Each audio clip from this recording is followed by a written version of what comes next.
Hi everyone, welcome to another edition of Show and Tell. My name is Carrera. I am a culture editor at Fashion Snoops, and I'm filling in for Michael to run this webinar while he's away on paternity leave. But for those of you new to this webinar, this is really an opportunity for our editors to share with each other the different innovations, cultural insights, exciting new findings in fashion or technology that they've stumbled across throughout the past 2 weeks.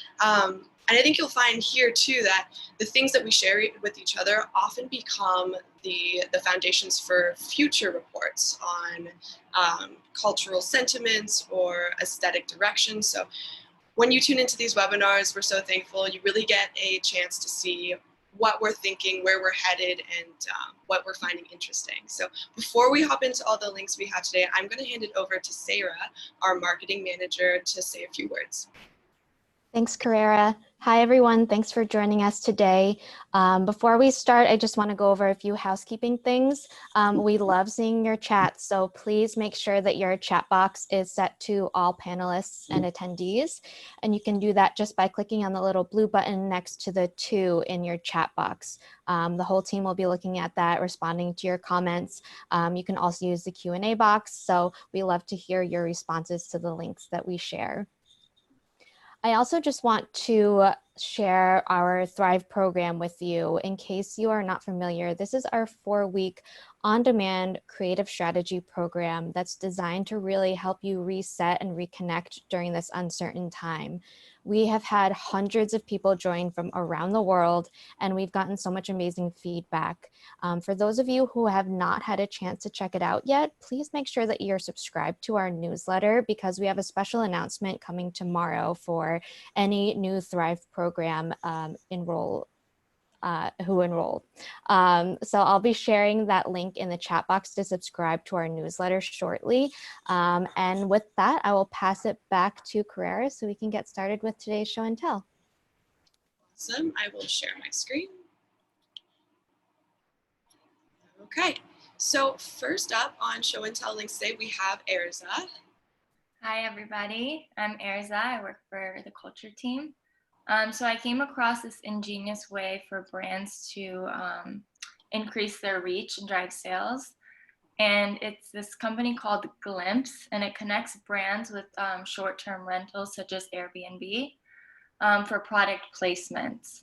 It's a great way to introduce your products to guests that would, normally how a hotel would have it, but it's not limited to just toiletries. It's decor, furniture, snacks, and much more. And as a host, you get items at heavily discounted prices up to 60%, plus commission if someone wants to buy it. So if you go back to Glimpse, Carrera, and go all the way up, and then click I'm a host.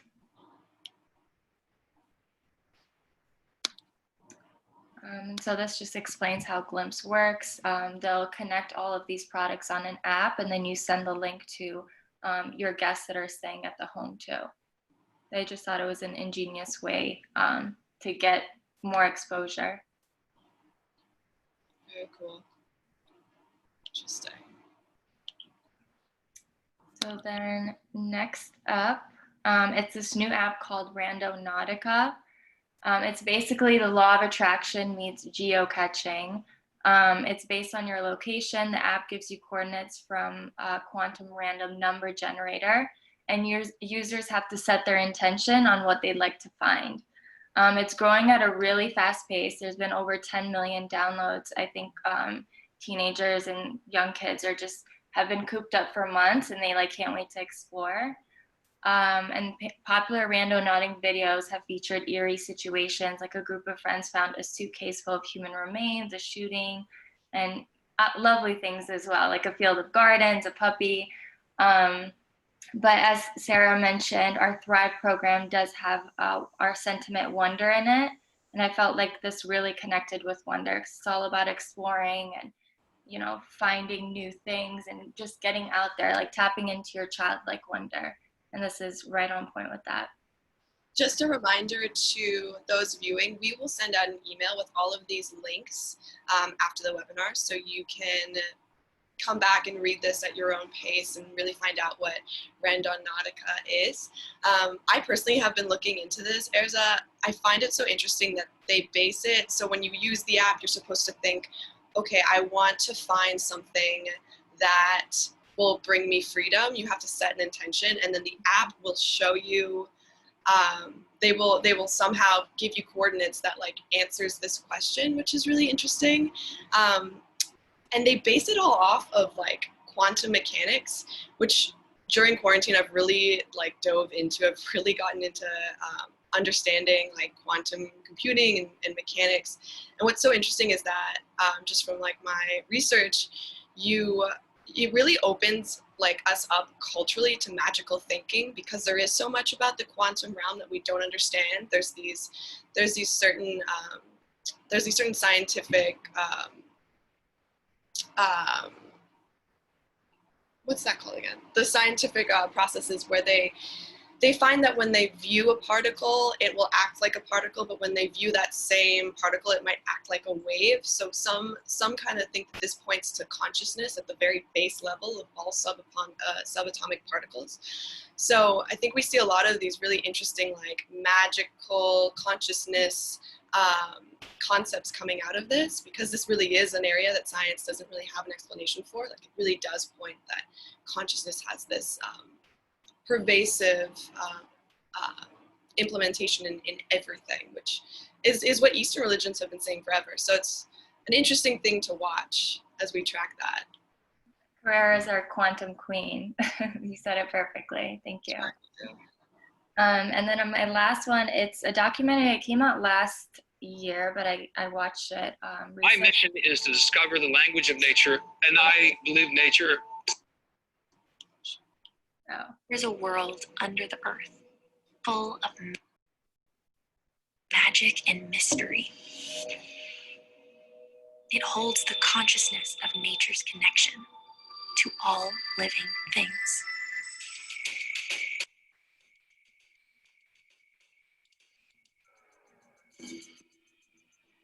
These mushrooms, they can heal you, they can feed you, they can kill you. It's not like a vegetable, and it's not like an animal, but it's somewhere in between. They support life, they convert life. As you're walking through, it's about 300 miles of fungi under every footstep that you take, and that's all over the world. The bulk of the organism is growing underground, and it's composed of these long threads called a mycelium. Almost everyone knows about the computer internet. The mycelium shares the same network design. It's amazing what we don't know about mushrooms. They really are a frontier of knowledge. You can filter water. You can create medicinal compounds almost on demand. They have incredible capacity to make things change very quickly. So I am super hopeful. The psychedelic members of the mushroom kingdom are fascinating. I have been a guide for around 350 psilocybin sessions. The most glorious part was that it made me feel more comfortable with living, because you're not afraid of dying. We need to have a paradigm shift in our consciousness. What will it take to achieve that? We can heal the planet. We can build the future. And our world is fantastic.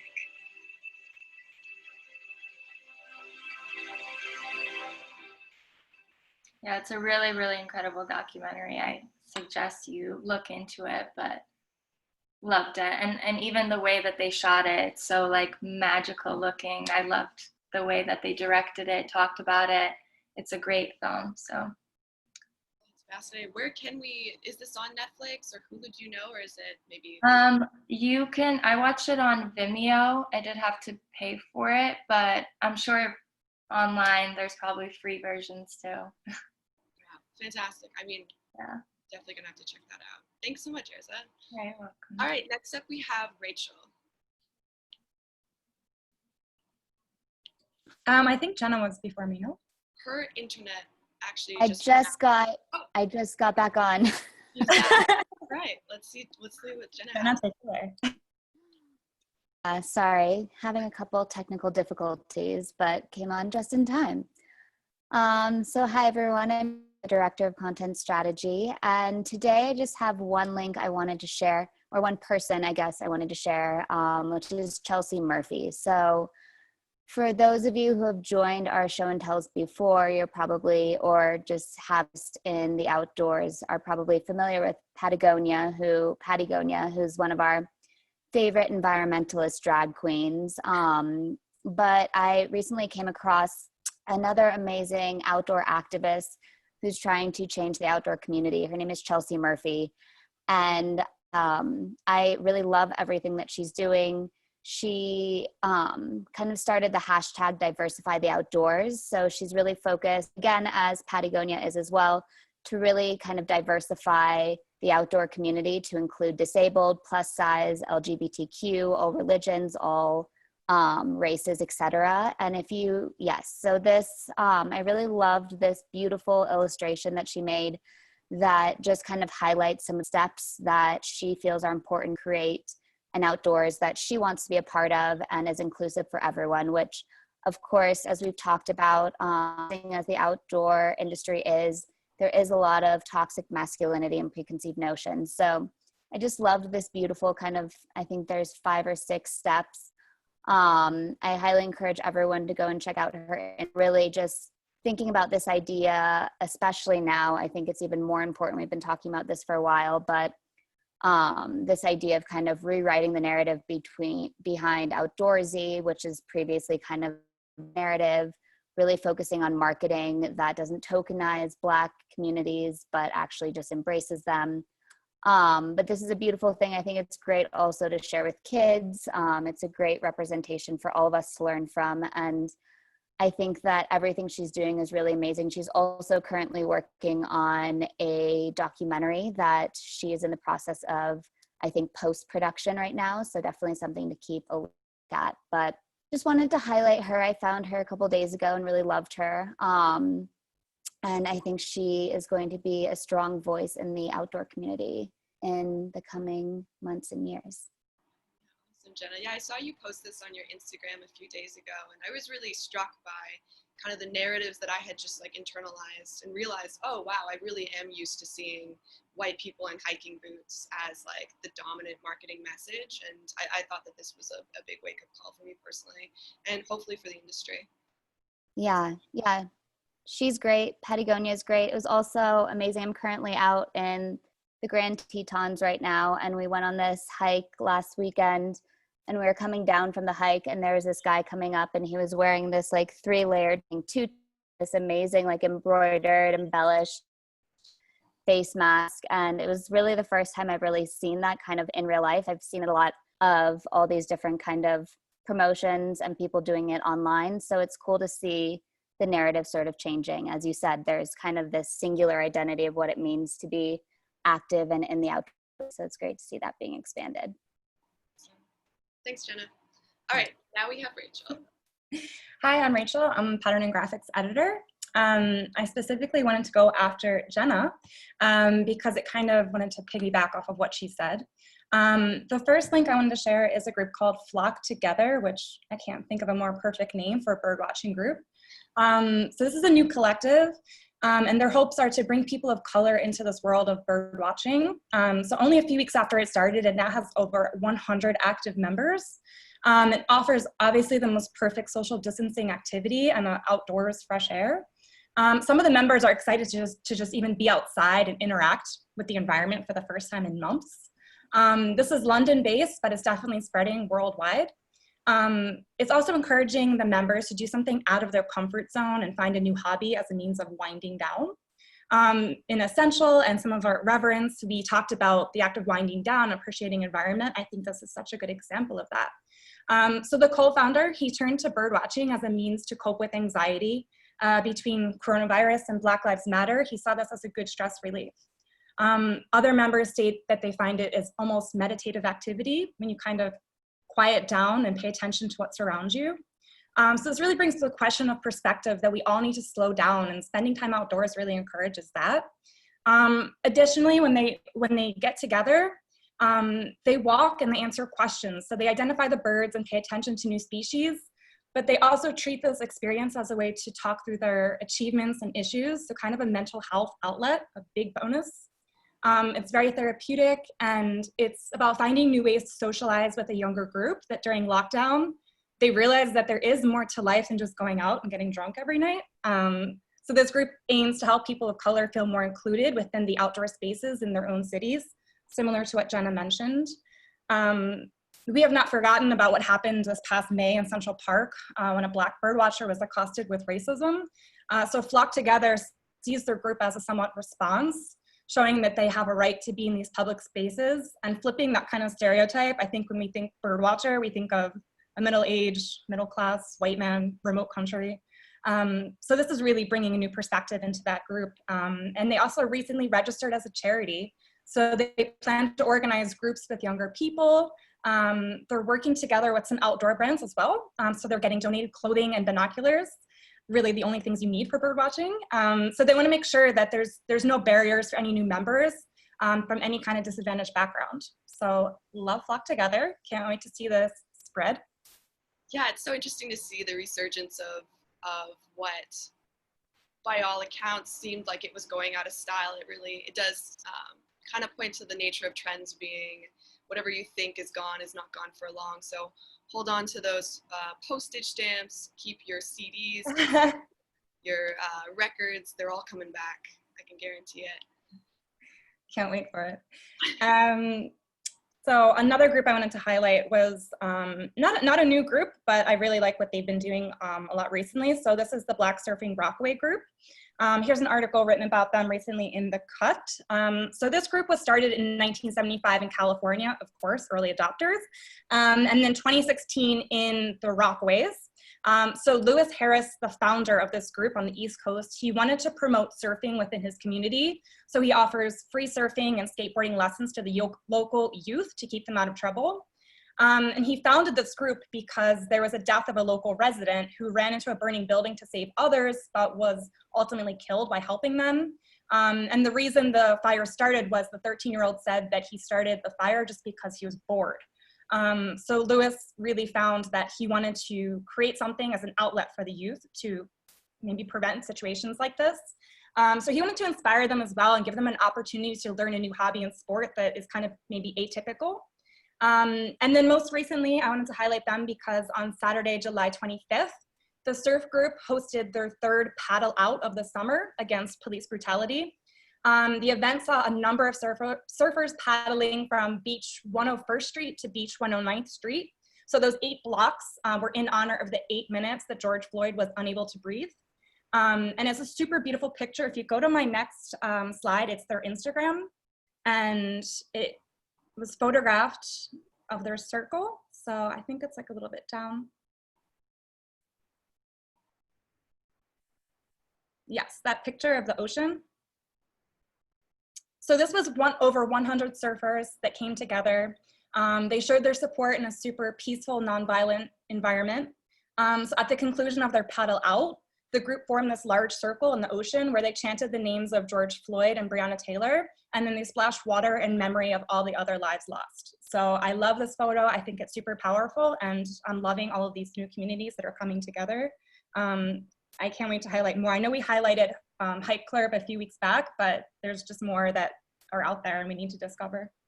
Awesome. Thanks so much for sharing. Thank you. Okay, next we have Melissa. Hi everyone, I'm Melissa. I am VP of Women's at FS. And the first thing that I have for us today is Burberry's new social retail store. That's what they're calling it. And it is in the tech capital of China, which is Shenzhen.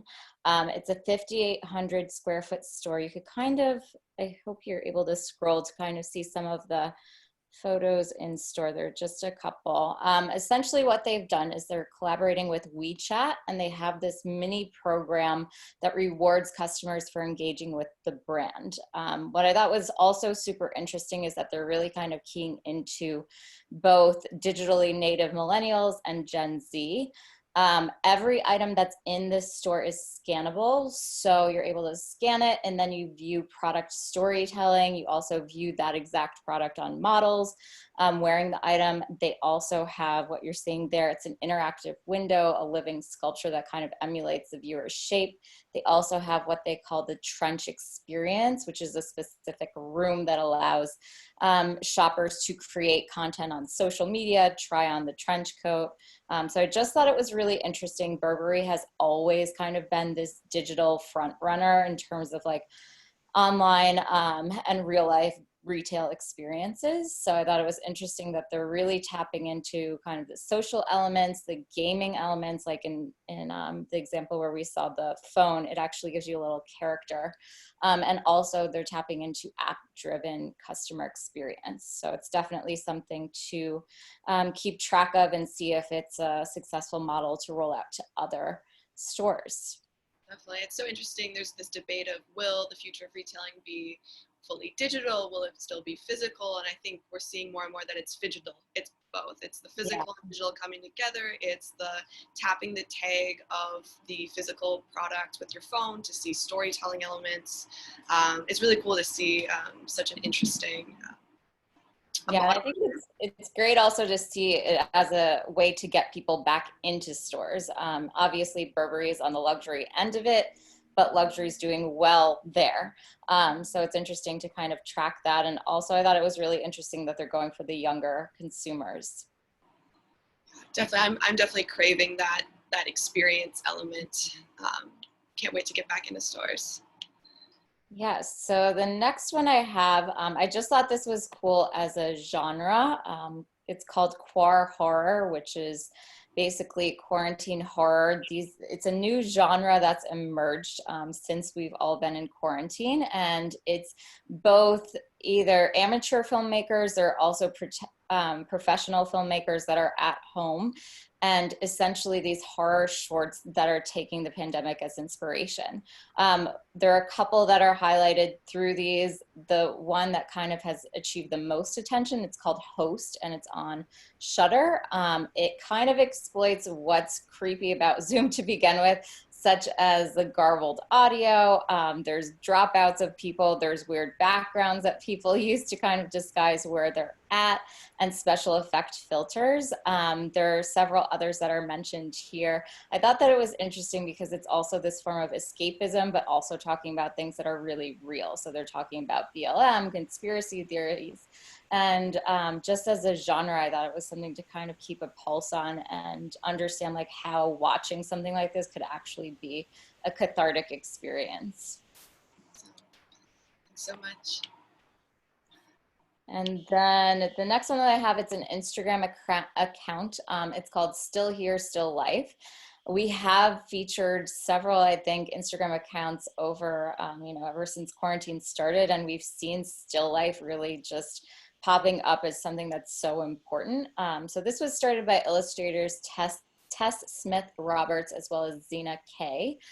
So they started out sharing a painting or foodie photograph to inspire each other and then prompt other creatives to respond to it.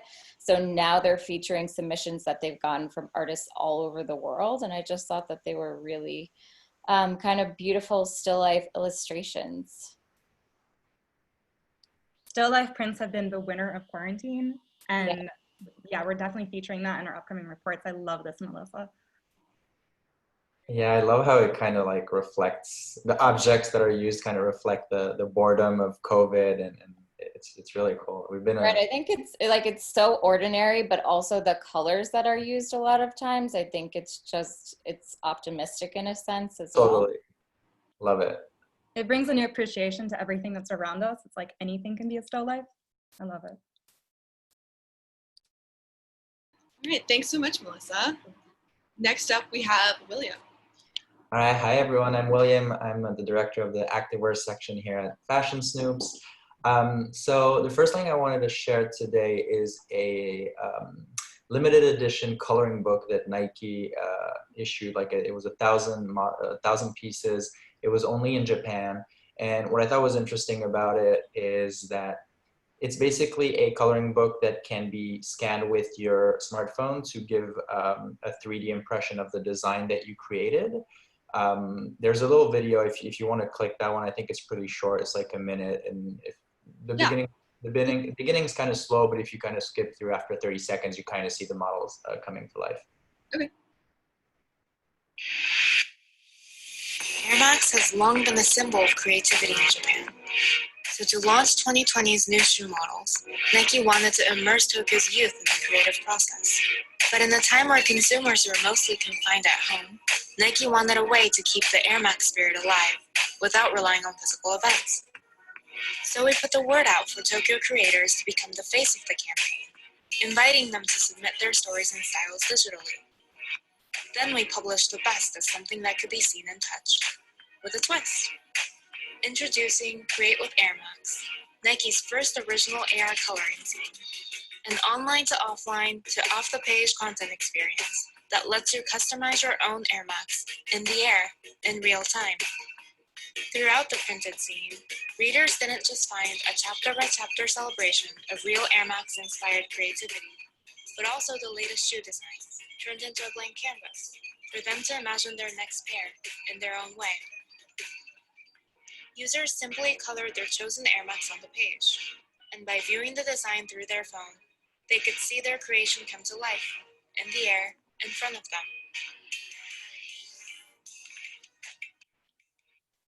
So I think it's interesting because the footwear, the future of footwear design is like clearly in 3D, but there's still people who are just like doing the classic way, drawing on paper and drawing the 3 views, the side, the front, the top. And it just gives a good idea and a glimpse into 3D world, and it kind of entices you to share it on social media. So I thought it was pretty cool, and it's also kind of speaking to how everyone's coming back to these therapeutic drawings and things in quarantine that make them feel more creative and connected with themselves. Yeah, so many brands have been coming out with these, therapy, creativity things centered around their product. Let us know in the chat if you guys have seen any other really cool concepts or even partook in any of these downloadable coloring books from brands like Tahari or whatever it may be. Let us know in the chat. My second link is something I came across that I was really inspired by. It's a basketball court that was refurbished and kind of repaired. It had a bunch of cracks. I think it was located in LA. And it was repaired with this traditional technique, Japanese technique called kintsugi, which is the idea of embellishing an object that was broken through the reparation process and kind of highlighting it. So you can see through the video the kind of journey they went through, and the idea was to highlight all the cracks with gold. And you'll see at the end of the video how it looks. It looks really amazing. And the aesthetic kind of reminded me of our Amend visionary in terms of aesthetic for like where we went in terms of product and this idea of like new reality. I just thought it was pretty clever to highlight this kind of highlight the past and the history of the court.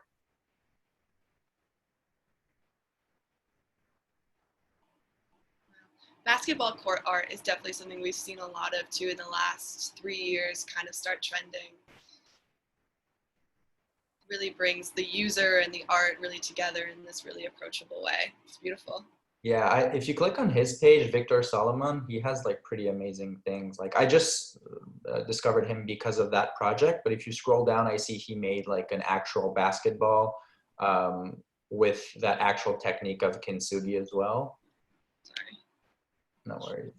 I see some people aren't hearing you, Kara, but I hear you fine, so I don't know if it's from their side, but I'm a little bit closer. Let me know if this is better for everyone. Yeah, like if you see like that basketball was kind of like made in that same idea of like highlighting the broken area part over here. So yeah, someone that I'm definitely going to keep following and feature in some of my reports in the future. The third link I have today is this French student I came across that was highlighted on this design student page on Instagram that created this face mask that is 100% biodegradable and has seeds in it. So this student realized or like saw the problem with all these face masks that are on the ground and in the sewer system, and all the waste that it's creating, which is kind of ironic in a way, because we faced like a bunch of like mask shortages at the beginning, and now we see them on the ground as waste. So he decided to make this biodegradable masks that can be planted and give life to a plant. And I thought it was a pretty interesting concept. I read through the comments, a lot of people are talking about how, yes, but it could spread the virus by throwing it on the ground, and that's not that's not the purpose. The purpose is to kind of like just like raise awareness on the waste that is created by this product that we've created in millions of quantities recently. Fascinating. Yeah, just taking a walk through Central Park recently, I see so many masks within the bushes, and it's like really becoming a problem. So I think that if they think forward and make more masks like this, it can really be a solution. So I love this. I know Brooklyn is ridiculous too, and like when I walk around like in the neighborhood, I'm just like seeing everything on the ground, and like from masks to like plastic. It's just like people like obviously just are okay living like that. So like we're not like being held accountable. It's pretty crazy with everything that we're seeing, and realizing that our world is like slowly being degraded, and we can't continue like that, but still we continue to live in these situations, especially in big cities. I know it's not everywhere, and a lot of cities and countries are taking actions, but it's also so interesting that like the nature of design is that we design solutions that then create other problems that we have to then design solutions for, and then other problems arise. It's a never-ending story, but I guess that's just drives ingenuity that much further. Yeah, it's actually a great segue to my next link, Carrera, with this idea of like disposable products. So I read this article on Vice, which you can take the time to read because it's a long article, but I highlighted a few quotes that resonated with me. And the article basically speaks to how the AirPods are kind of, well, first of all, a product that will never degrade. It's like the product of a bunch of materials that will never be recyclable, and minerals like lithium and I have them noted somewhere in my notes over here. Lithium battery. I mean, the plastic shell will kind of like degrade in 1,000 years. The batteries only has a lifespan of like 18 months. So it's a disposable product that people are buying because it shows it has a sort of like social status. It displays a sort of social status. So I just thought it was interesting, this take on like, as we're seeing people try to consume better and like putting their money towards corporations that vouch for like a better future and like a healthier planet, we're still like heavy consumers of Apple. And I'm like, this is kind of hypocrite because of course I'm using Apple products as well when I'm working, but just trying to be like more aware and educated on like what we buy, because this, for the AirPods, which are like a disposable product that have like 18 months lifespan and will never degrade, are just like an illustration of kind of the hypocrisy behind the way we consume, because we can like say we buy vintage or something like that for apparel to buy new, but yet we still consume these products for convenience. So it kind of raised the question to me, like, are we able today in 2020 to give up convenience, our personal convenience, to make a more equal and better world? So I don't know, I thought it was an interesting article. Definitely give it a read when you get a chance. Yeah, I like the social media angle it takes on it. It certainly is among Gen Z this huge status symbol of like, yeah, of this thing. It's saying like, especially in like schools like that, for example, schools that cost a lot of money to get into, like kids want to have a pair of AirPods because all of their friends have AirPods. Otherwise they feel like they're not like fitting in the group. So it's interesting. There was also a quote that said, of course, that workers are paid unlivable wages in more than a dozen countries to make the product possible. And then they're sold by Apple, the world's first trillion-dollar company. They take value from dirt, blood, and sweat and tears that you don't see on the clean white packaging. I thought that was an interesting parallel. And yeah, and they also said that AirPods communicate that you can afford to buy them, but also lose them since they're such like made in a way. We've seen all these kind of accessories that were made to put like earrings or just like not lose them. So I just thought it was a cool article. And of course I own AirPods. I feel like this is kind of the evolution of the idea of the social contract, where we as society give up certain freedoms in order to protect the greater good. Like you said, William, are we willing to give up these conveniences and kind of these innovations of having the newest and the quote unquote best in order to better our environment and the longevity of our planet? I think that's a really interesting social aspect of all of this. Yeah, the article starts by saying AirPods are a want product, not a need product, which is true. Like I saw someone in the comments saying, I still have my first gen AirPods with the wires and they still work, but now they're just like annoying when you're working out. You don't want to have like the wire in the middle of like your chest or something. So yeah, it's an interesting topic to keep in mind. And my last link, I just added it because I saw Urza had something on mushrooms, and it's this company called Eden Power Corp that made this sort of like bucket hat out of mycelium, which is like a material innovation that we've been following for a little while. I just thought it was interesting because usually when mycelium is used, it's just like being made as a material and then reused in a more like cleaner or starker way. But here it kind of keeps the appearance of the mushroom, and as an idea, it's kind of, you would have thought it would have been weird to just like put a mushroom on your head, but they made it look really great. And I thought it was cool in terms of aesthetic. It kind of speaks to our rebirth design aesthetic that we've just published. So yeah, definitely a brand that I'm also going to keep in mind. Even the rest of their lookbook on their Instagram, it features a lot of mushrooms, and I loved it. So you go back to their Instagram, it has like mushroom heavy images. If you scroll down a little bit. Yeah. All those guys in the middle. Oh yeah, that's their lookbook, yeah. So what's funny is like I did a little bit of research on Eden Power Corp, and when you go on their contact page, they're not even an apparel company. They say alternatives for a better future, sustainable and renewable energy, electric and public transport, waste management, natural wines, plant-based nutrition, and community activations. So the apparel line is just a product of their mission. Very cool. Mushrooms. Awesome. Thanks so much, Will. You got it. All right, so next up is me. The first thing I wanted to share with you today is, I'm sure you might have heard of Quibi. It's this short format app that shows you little videos, especially as TikTok and all these different apps were gaining momentum.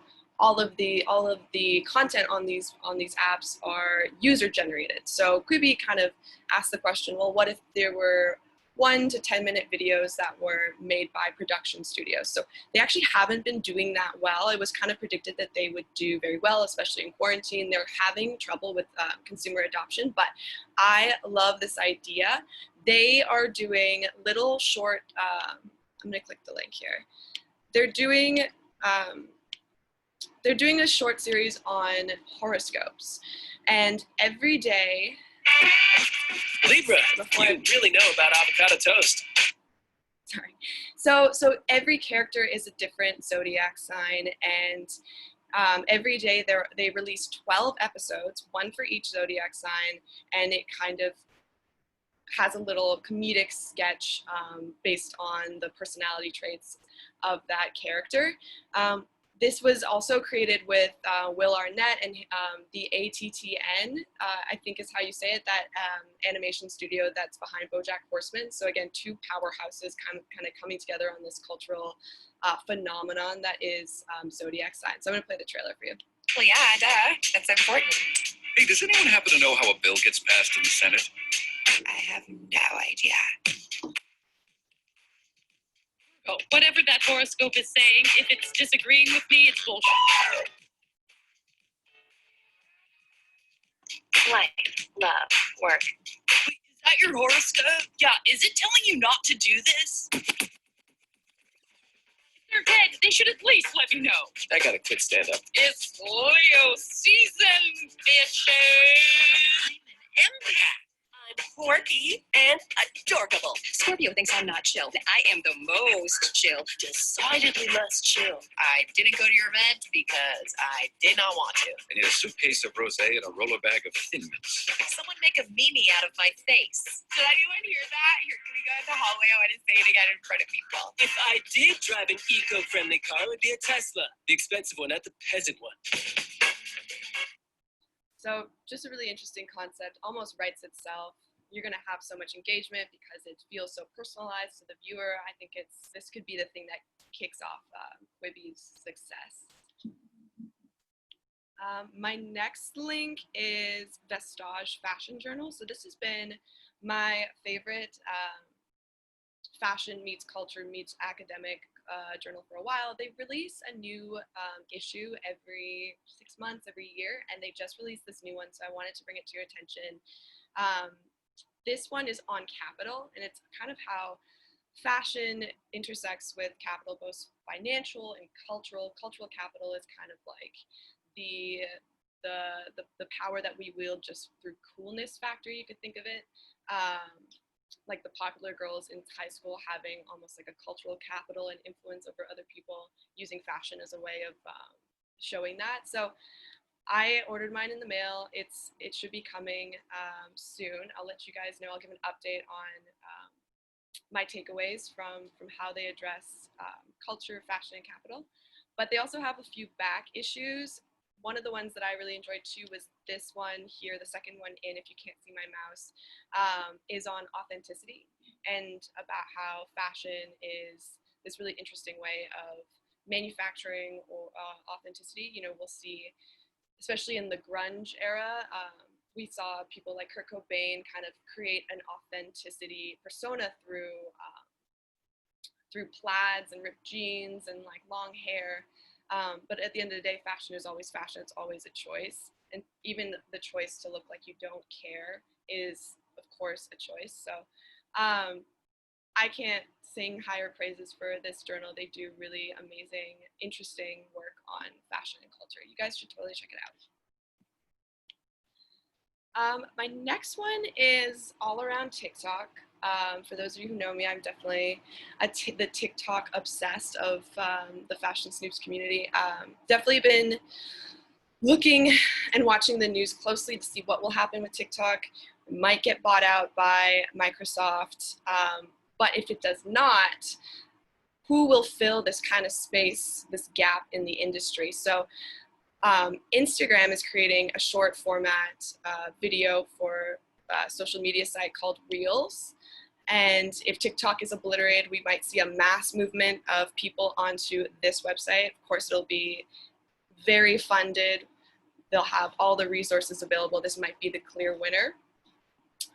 So this little article just kind of goes into all the different spokespeople, the different testing. TikTok was banned in India along with a host of other Chinese apps. So Reels has really caught fire in India as well. So something to look out for. Other apps that might gain steam are Triller. Triller's branding is very trendy. It's very hip. They're really trying to appeal to the authentic side of this generation. They're also really playing up that they are like a song database, and that you'll be able to have access to just so many songs. They've got a lot of influencers like Chance the Rapper already signed up. So this will be another one to watch. There'll be kind of like in this power vacuum, a new kind of competition for who will be the short form video app. Of course, a lot of users are still mourning the loss of Vine. TikTok's like fit in there. It's almost like this whole short form video social media app is cursed, that no one can survive for too long. But we'll see who the crown gets passed on to. My final link today is Sydney Annual Duck Fashion Show. This is just like a really lighthearted thing that made me smile the other day. This Australian farmer every year hosts a duck fashion show. definitely runway inspo for those of you concepting right now. We have some wonderful, just beautiful, fancy looks. We've got the dogs admiring in the background, but yeah, just a beautiful thing to brighten your day if you needed it brightened a little bit more. Neon is in. I have so many. I was so excited when I saw this on the document, and I didn't click it because I wanted to be surprised, and it did not disappoint. Look at these gentlemen. Look how suave they look. That's all. Those are all my links for today. Next up, we have Dorothy. Hi guys, I'm Dorothy Bonacci, culture editor based in Long Beach, New York. Thanks for joining us today. So I have a few kind of links that center around the same theme. Things we've been kind of looking into, really innovative solutions for COVID times. And will be interesting to see how these thrive and survive post-COVID times as well. I think as we're adapting, a lot of people will continue to use these technologies. So the first one that I just wanted to share was TO. This is still kind of in the beta stages, but I think people are starting to use it and try it out within their companies, within personal gatherings. So basically, this is providing a social experience for groups of people who can't attend, events in person. They want to use video game-like avatars for professional meetings and conferences. And basically, it's an effort to mimic the in-person interactions. It's kind of a Sim-style virtual world, if you're familiar with that. And anyone can basically set up a digital event. You can tweak an animated avatar that represents you in the meeting. You can customize this with your hair, your skin tone, your body shape, however you really want to be seen and represented in this world.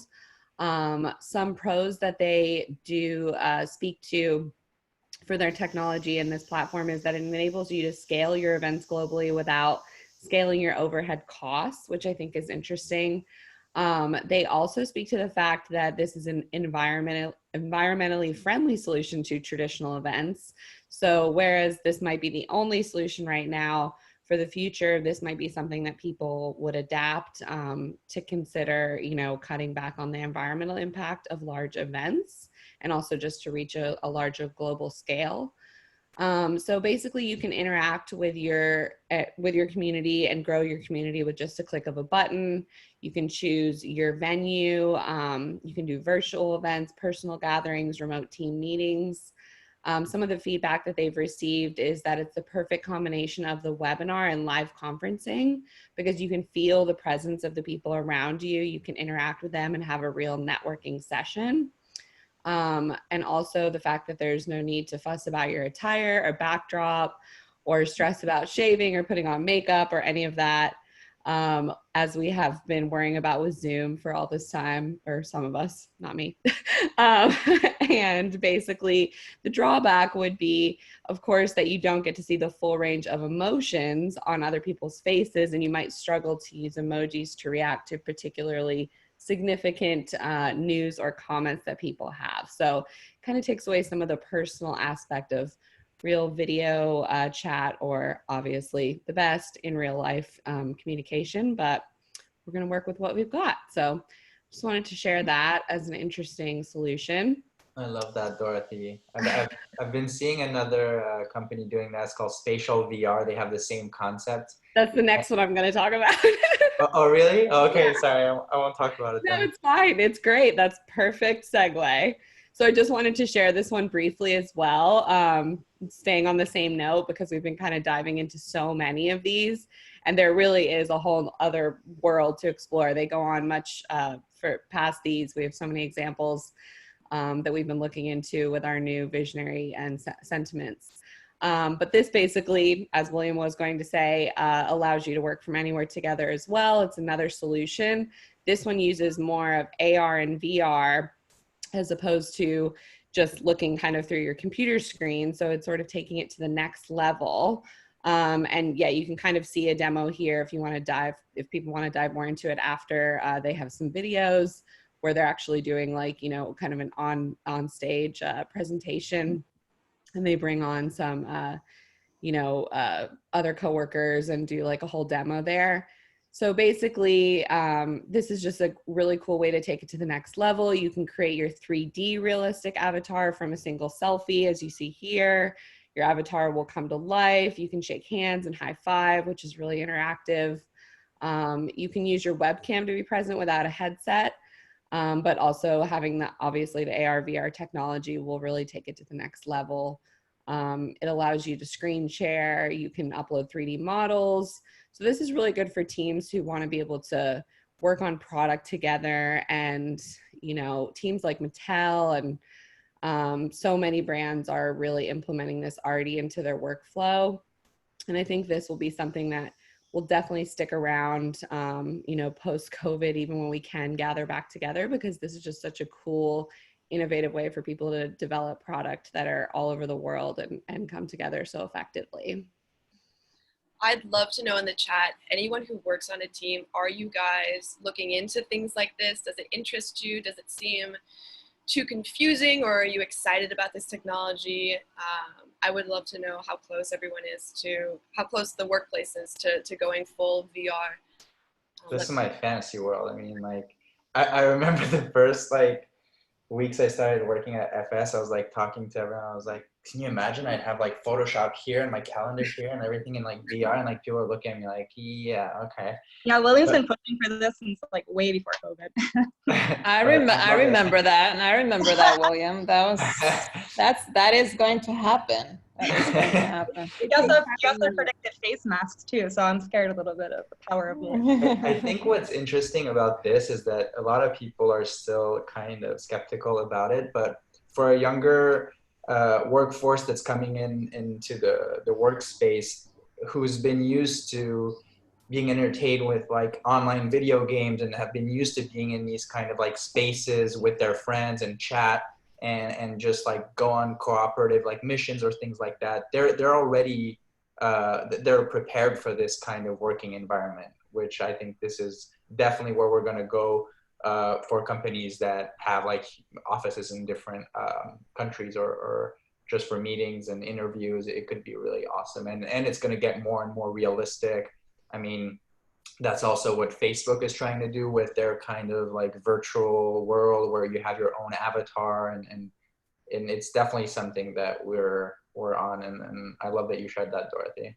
Yeah, definitely. This takes like the double computer screen or mega desk from The Office to like the whole next level. So. Exactly. Yeah, and I think it's so true that as the technology develops, some of the things that people don't like as much, not being able to express as much emotion or whatever through your avatars, that will all be solved as technology just is going to progress, like I think really quickly with this. So yeah, so that's all for those. So many more examples to explore. If you're interested in this, dive in. There's a lot of different companies launching programs like this right now.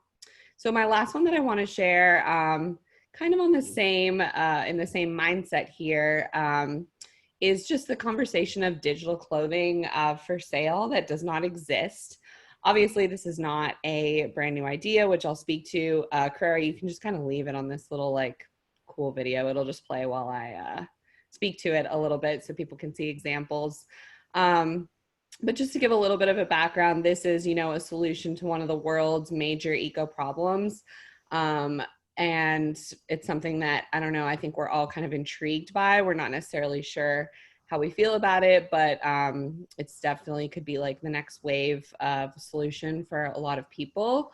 So digital fashion refers to 3D rendered garments that only exist virtually, obviously. So it's a very real idea, but it offers a much greener, zero waste alternative.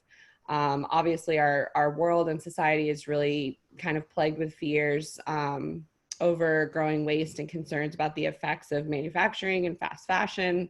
So this is a really cool solution for that. A lot of the digital fashion that you see now is basically something that can be dressed on a digital avatar or overlaid on an image of a person, but it rarely exists in the real world unless it's a digital copy or a real piece of clothing, of course. And while it might seem odd, this article is basically speaking to the fact that it could be quite lucrative in real world applications because we live in such a digitally heavy world already. To kind of speak to just like the quick history of how we've gotten to where we are with it today, back in 2016, the Bitmoji site actually teamed up with Bergdorf Goodman's to allow users to dress their avatars in looks from fashion brands, from Zac Posen to Alexander McQueen, Calvin Klein, and more.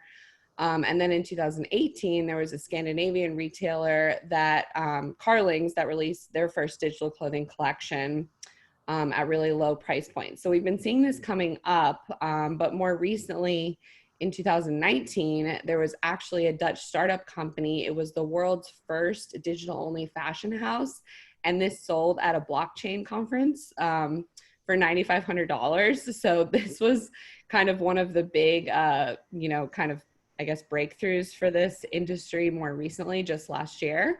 And so now we're seeing things like a pop-up store in London that's giving consumers a chance to try on the digital garments and test their commercial potential so they can kind of see the commercial validity of, this type of idea.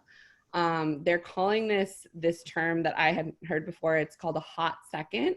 So this basically invites visitors to donate an unwanted piece of clothing in exchange for a digital garment, which I think is really interesting. And also a way to kind of combat this fast fashion, pandemic that we've seen. And guests are basically led into pods equipped with a camera in this process that they're speaking to. They have a projector and a magic mirror, and they can sample looks from the fabricant and Carlings, as well as the British designer Christopher Rayburn. Shoppers can take home digital images and photo printouts in their chosen garments. So that's kind of a fun concept to explore. And, Design Boom is speaking to the fact that it's doubtful that virtual fashion could ever completely replace the real fabric that we need to dress ourselves. But it's not necessarily absurd to think about this having a huge impact on our market because we are living in such a digital world. So just a cool idea to think about and something very kind of entertaining when we are all very quarantined still at this point. Especially at a moment when we're all worried about sanitation and, oh, who tried this garment on before me? This is an interesting touchless fashion. Yes, exactly. Contactless try on, all of that. So kind of cool and very, relevant for the times. So yeah. We do have a few more links. I think we will go over the 1 p.m. mark, just so you guys know if you need to factor that in. But we'll go ahead with Nia next. Hi everyone, I'm Nia. I'm the materials editor at FS. The link I wanted to share today is a recent release from Chipotle. And I thought it was super cool update to like the continuing food inspired apparel trend that we've seen.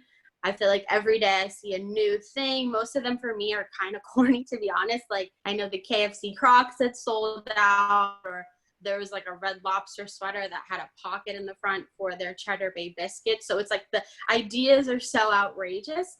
But I like that this one's a lot more wearable and even better sustainable. They said they literally wanted consumers to wear what they eat. So they have bags and tees that are dyed with avocado pits that are sourced from the waste that makes their guac. And then in addition to that, they have organic cotton, and then they're going to be donating all profits to organizations that focus on making fashion and farming more sustainable, which is something that we've been reading up on a lot. The next link I think is a short video. I don't know if it'll play well, but just a minute or so, and it kind of just sums it up.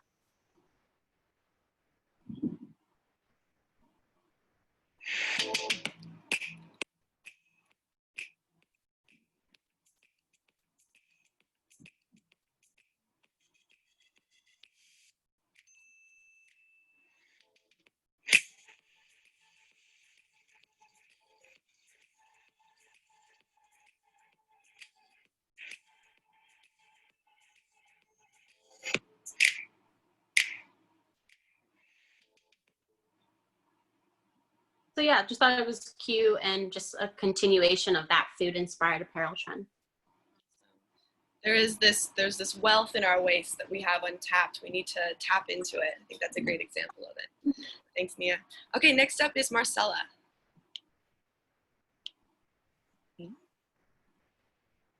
Hi everyone, my name is Marcella and I'm an intern on the culture team. Recently, I've been seeing a lot of technology catered to helping the human condition, and today I just wanted to show you guys some of these innovations. So first, Elon Musk's company Neuralink recently announced that it's developing a really small brain chip that will allow people to hear new ranges of sound beyond normal hearing frequencies.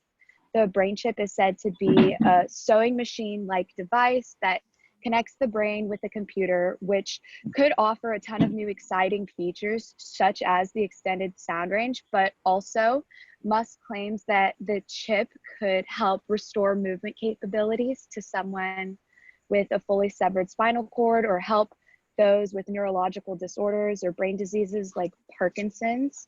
It could also help regulate hormone levels, provide anxiety relief, and other great health benefits. On a much more fun note, the device could potentially offer data streaming services direct to your brain, so you could potentially stream music or a YouTube video straight to your brain without having anyone else watch it with you. I thought it was really interesting to see where the future of technology is heading, especially since Musk says this device was created with the intention of helping humans compete with artificial intelligence that we're seeing more and more today. So it really engages in an interesting conversation of humans entering into the digital realm themselves.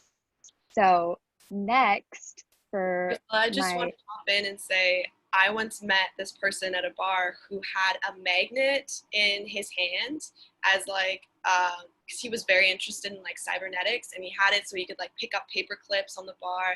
He also had a computer chip in his other hand where when he waved it over his like computer station, it would all unlock, and it could also unlock the doors to his office. So it always raised the question for me, like, would I ever want to do this? How much use would I need to get out of it for me to actively be putting these upgrades into my body? Would you ever go for this? I definitely think I would try it. I think as long as it's never something that's irreversible, why not? Something about technology always made me think about robots in the future, but it really piques my interest to think of humans becoming the robots themselves and just enhancing their capabilities. So why not give it a go? Awesome. It's definitely an interesting topic, but he needs people like us to figure out if it's irreversible or no. You know, he needs to test it out on some people. Yeah, and that's a pretty big if for me. Exactly. I mean, yeah, someone put So Black Mirror, Dorothy, you put So Black Mirror, there's that episode where that girl wants to transform into a transhuman, and like her eye like glitches and stuff. It's like pretty creepy. Oh, years and years. Oh, it was Years and Years, my bad. I thought it was Black Mirror. Yeah. Similar type of show. Yes, for those of you in the audience, if you love Black Mirror, check out Years and Years. It's an amazing little series out of the UK that shows all these wild, wacky cybernetic technologies and where we're going. It's a fictional one. And with another stuff that has like less anxiety, if you wanted to, it's called Upload, and it's a little bit cheesy, but it deals with someone in the afterlife, and they still kind of have that VR experience, so they can still attend parties and all of that, and then like wearing like haptic suits and things like that. But it is a little more cheesy, so if you want to dive into that without having the anxiety of Years and Years, which really got super parallel with real life, and it freaked me out, honestly. Check that one out. So next, Cove has created a neckband wearable that is said to reduce stress and anxiety on its users throughout the day. Unlike a typical massage tool, the device can be worn whether you're working or working out, really anytime throughout the day. It just hooks over your ears and vibrates to simulate the mastoid part of your temporal lobe, which controls the anxiety and stress on your brain. They recommend to use it for just 20 minutes a day, and it'll help improve your sleep and tolerance for stress, which you'll be able to track through an app on your device that it connects to see if your stress level is improving over time, which I thought was really cool. There's been a lot of conversation about mental health, especially stress-induced anxiety, especially in the younger generation. So I think this could be a really potentially helpful solution. It seems like consumer adoption on wearables, the external cybernetic upgrades, we're all here for. So I'm interested to see when that leap will come where we have them inside of us. It's interesting. Absolutely. Thanks so much, Marcella. That was awesome. For those of you who do have to get onto other meetings or have to leave us, we will be sending out all the links from today's meeting to you in an email. And also, please stay tuned to the next show and tell will be in September. We're going to be doing them once a month starting from now on. But before we leave you, Sarah, please show us what you have for us. Hi, everyone. For those of you who missed earlier, my name is Sarah. I'm the marketing manager here at Fashion Snoops, coming to you from East Harlem in New York City. So my first link is called Tatcha Land. And if you are like me or Rachel, you are obsessed with Animal Crossing. It has really taken over. It couldn't have come out at a better time. The game for the Switch came out in March, like right when a lot of states in the United States were beginning shutdown. So I have put in many hours to my town, spent many late nights rebuilding things. But to get to the link, Tatcha is a Japanese skincare brand, and they recently launched their own Animal Crossing island in conjunction with Aloe, which is an activewear brand. So Aloe released a new line, and one of the colors that they used was very reminiscent of Tatcha's signature hue, which is this lavender color. So they teamed up and also brought in Claire Marshall, who is a very well-known influencer. She's one of my favorite influencers. She's a Korean adoptee like me. So when I found her, I was like, yes, this is my girl. So they created this Animal Crossing land. There's also real life clothing items that you can buy, as well as clothing that you can buy in the game. So it's a really interesting way that brands are now collaborating with influencers, entering the whole gaming world. And it's really kind of cool to see a brand like Tatcha, who I wouldn't think would be interested in Animal Crossing, come into this world. I think it's a great way for them to reach a new demographic. A lot of younger people were watching. Yesterday, Claire did a live stream through Twitch of the island. So she walked the whole island. People could join. You can sign up to visit Tatcha Land. I think it's starting on the 14th of August. So yeah, a couple articles here about the island. In the Allure article, something interesting that I thought was said by the founder of Tatcha is, you know, self-care and skincare are kind of very synonymous these days, but one thing that's missing is the element of play, and that's obviously where Animal Crossing comes in. So I think, especially during these times, people of all ages can kind of use a little bit of a relief in the form of play, something a little fun and light. So I'm definitely going to sign up and try and visit Tatcha Land. I'm very excited to see if any other brands kind of go this far. I know KFC also released an Animal Crossing land, so it'll be interesting to see what other brands go this route and kind of take on something this extreme with Animal Crossing. I know we've seen like kind of one-off designs before, so very interested to see this expand. I think there has been a new element to Animal Crossing, a new article that has come out every single week. Yes. Since the lockdown. I think initially it was kind of just like, oh, it's something cute that you could just go off and like, you know, unwind. And now it's really like they saw potential, and all of the fashion shows we've seen, like the men's fashion show, like Sandy Lang had a pop-up shop, and I'm still rolling with it. I love seeing the attention that Animal Crossing continues to have. And as you're saying, like this is really the future. Yeah. Very exciting. They're reaching out to plus million users, like a community. Like they know there's like millions of users that share on social media, and like you said, it's a new way for them to to reach out a new customer. It gives a great narrative for the actual color of the pants that are in store to tell that there's a connection with the game. And yeah, it's super cool. I also saw this kind of like relating to these kind of new ways to reach people. This tweet from Virgil Abloh over the weekend, like conversating with Jeff Staple, and they were saying like, I'm confused how like will New York ever be the same? And like hanging out in shops and stuff, will that still be the same? And like they're like talking about how maybe the comment section and like these virtual platforms are the new kind of hangout spots for teens and that generation. So it's interesting to see how that is evolving as well to reach to people. Right. It's like if all these brands make their own islands and you can just go from island to island, is this the new mall? Is this the new place? Yeah. Like the new shopping mall where kids go to hang out? Is this the new travel? That's the way I'm traveling these days. Yeah. See you there. I'll see you on there. Next, we're kind of pivoting to something a little bit more serious. This is a documentary I recently watched on Netflix called Disclosure. It was a selection at Sundance and Tribeca Film, and it is a really interesting and kind of unprecedented look at the trans community. What I think is so great about this is that it was actually created by a group of trans people. So we're not kind of getting that watered down version of a co-opted story. This is, you know, directly from this community who is experiencing these situations.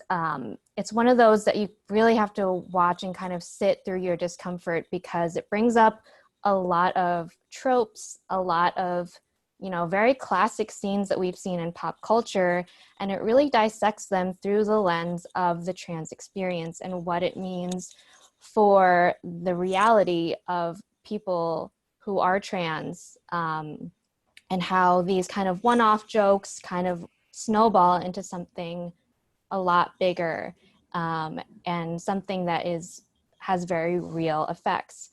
And what I think is interesting is that it even shows people, you know, like Oprah, who we all think of as this very open and warm-hearted and caring person, can even make mistakes when speaking about trans people or to trans people, and how her point of view and her way of talking and interviewing trans people has really evolved over the years.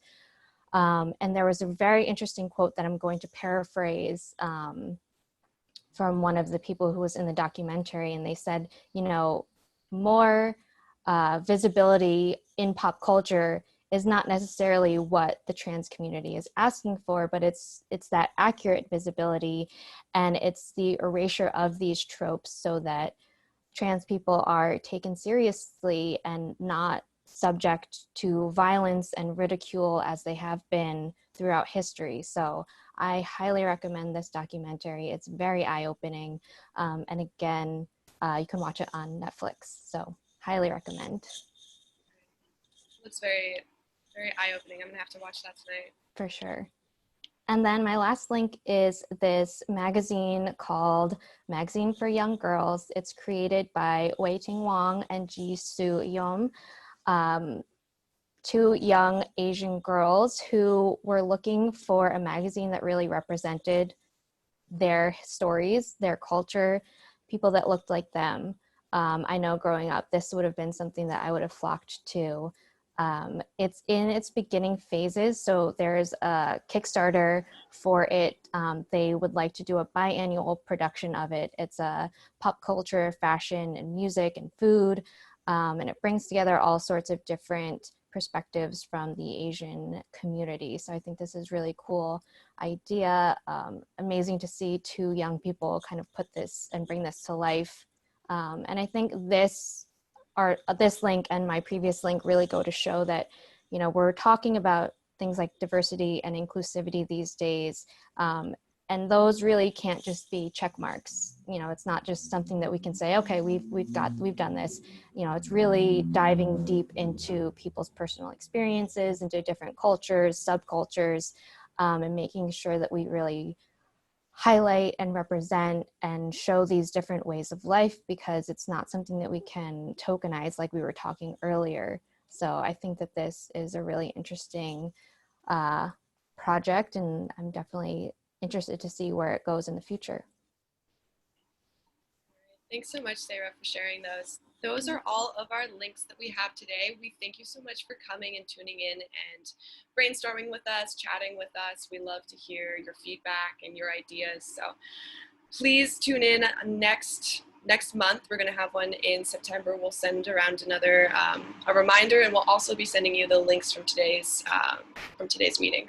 So if you have any questions or anything, we'll have the chat open for a few more minutes. But otherwise, I hope you enjoy the rest of your week, your day, and join us next time.